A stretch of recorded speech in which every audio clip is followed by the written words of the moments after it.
दिनै जोंनि गरेस्वर समस्तिनि सिङाव थानाय बागदबा प्राइमारियाव जोंनि गरेस्वर ब्लक कमिटि इउपिपिएल दोलोनि बानजायनायाव बिसायख'थिनि मेल जायो। बे मेलाव मानव गेदेर बिटिआरनि चिफ जोंनि दोलोनि मानव गेदेर आफादगिरि प्रमद बर' सारा नुजाफैयो आरो लोगोसे लिगेल एडभाइजार सब्दरामा दादायाबो नुजाफैयो आरो जोंनि गासै दैदेनगिरिफोरा बे हाबाफारियाव लैहोर लैहोर फैनानै मदद होफैदों।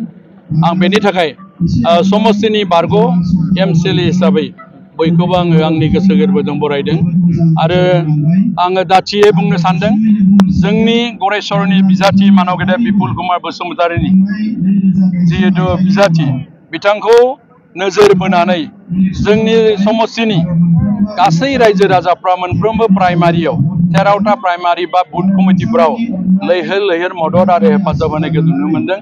बेनिखायनो 100 जौखोन्दो मानव गेदेर बिपुल कुमार बसुमतारी बिजाथि बिथाङा देरहानाया सैथोथि दं आरो आंबो जिहेतु दोलोनि जानानै सासे माने एक्जिस्टिं एमसिएलए हिसाबै टिकेटखौ आंबो बिदोंमोन आरो बे हिसाबै माने संबिधाननि नीति आरो नेमनि गेजेरजों टिकेट बिनायनि बयहाबो मोनथाय दङ आरो बिजिरथिनि गेजेरजों माने बिथांमोननि जाजनि गेजेरजों मानव गेदेर बिपुल कुमार बसुमतारीया बिजाथि महरै टिकेट मोननायाव आङो जेबो माने दुखु थायाखै।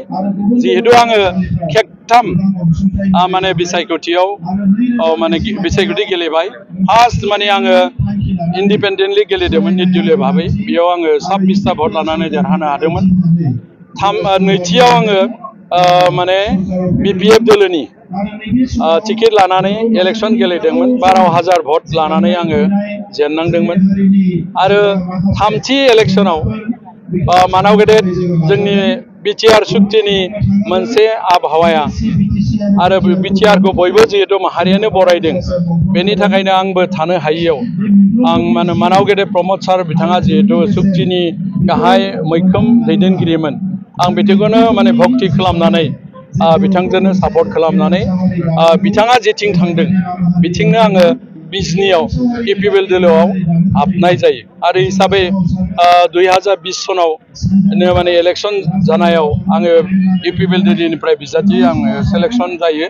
बे हिसाबै आङो देरहानो हादों बिथांमोननि अनसायनायजों आरो दिनै जिहेतु टिकेटनि बेलायाव माने जाज खामलायलायनानै मानव गेदेर बिपुल बसुमतारी बिथाङा मोननायाव जेबो माने बेयाव माने दुखु थायाखै।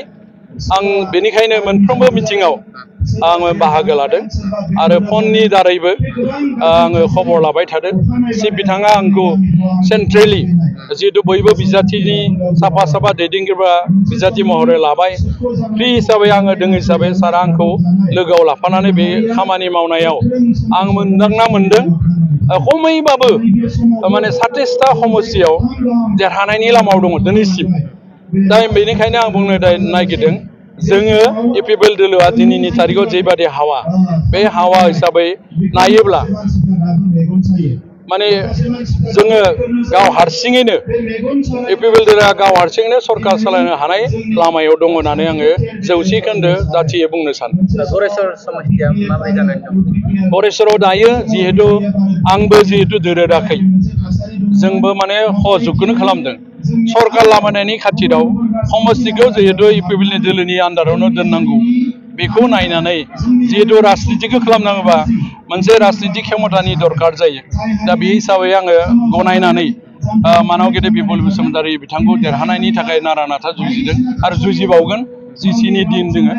बे हिसाबै गरेस्वरा देरहानाया खाथां। इस्लामी भट माने सरनिया भट बा माने राजबंशीनि भट बा माने टाउननि जिखिनि भट गासै बिथिङाव जोंहा जायगा मोनदों आरो माने 90टा माने बुथनि गेजेराव जिहेतु 300 मोनब्ला जों खमैबाबो माने 22,000 भट मोनहैगोन आरो हिसाबै देरहानाया खाथां होनना बुंनो हायो। सारिथा बोसोराव सुक्तिनि बाथ्रा बादियै खान्थि सुक्ति जिहेतु अखान्थि जेबो जायाखै।